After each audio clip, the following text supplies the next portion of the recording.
Hey you guys, it's Britt. Tonight I'm here to talk with y'all about some things that have been heavy on my mind. I recently consumed a new documentary that a lot of people are talking about regarding the Idaho 4.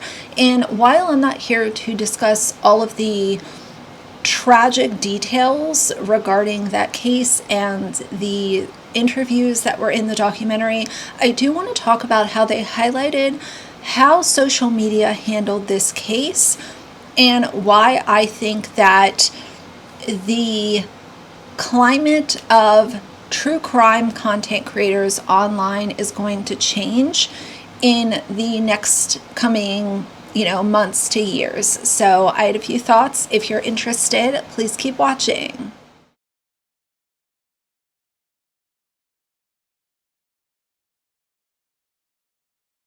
Alright, you guys, so I recently completed the 4-part documentary, One Night in Idaho. It was on Amazon Prime, and I was recommended to watch it from a friend of mine.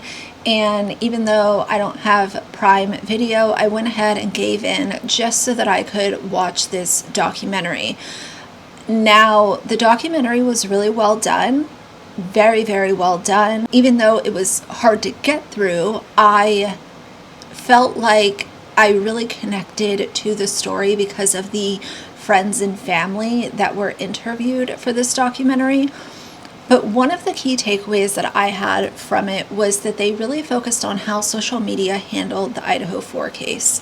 There is, and I've said this for ages, there is a way to cover true crime with dignity, respect, understanding, only sharing facts, not sharing conspiracies and weird random thoughts that have no evidence to back them up for something that will go viral.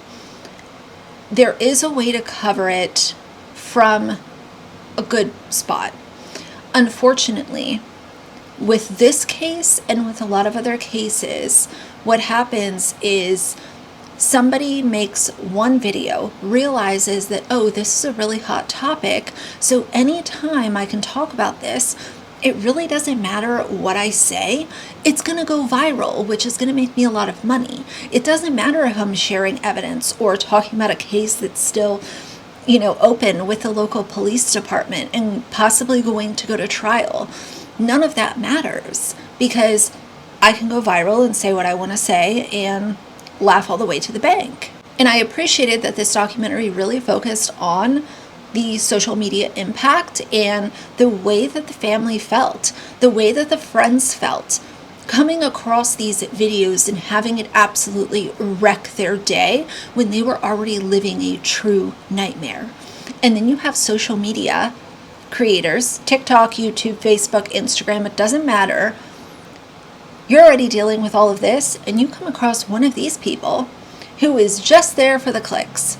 They might act like they care, they might act like they're trying to spread awareness, but all that they're doing is being predators, in my opinion. And that might be a really hot take, but I firmly believe that a lot of people that cover true crime, it's not because they care about the case or the family or the eternal impact that this crime is going to have on everyone who survived. They simply talk about it because it goes viral. We saw the same thing with the Gabby Petito case. I've talked about the Gabby Petito case before and how it was a shame how people capitalized off of her. We are no longer in a climate where me personally, I'm going to accept a content creator coming on and saying, get ready with me while we talk about da-da-da, or let's go get a coffee while I talk about a theory that I have about this case. That is not entertaining. It never was entertaining to me. But if I come across it now, I'm going to talk about it because it is so disgraceful. And I've had people say, oh, well, some content creators do get ready with me as a way to distract themselves or add a level of entertainment to their video. That is wild. You are talking about somebody that lost their life in a violent manner and you feel like you need to put makeup on to entertain your audience while you talk about this gruesome true crime case. But one of the reasons why I was so glad that this 4-part documentary really focused on social media was because I can, scream it from the rooftops, as I have been for years, that some true crime creators are predatory and gross. The fact that this documentary is being viewed by millions of people, and they really called out this very specific problem, means that more people might think about, what kind of true crime content creator am I going to support? Who am I going to choose to not support anymore? And it might give them an opportunity to gain a new perspective with the friends and the family, talking about how this absolutely ruined them. If your content ruins somebody that is already experiencing trauma, grief, and loss, and you choose to continue with that anyway, you need to get your head checked. But I think that there's a way to approach true crime where you can spread awareness if they don't have a suspect, or if somebody is missing, if a child is lost.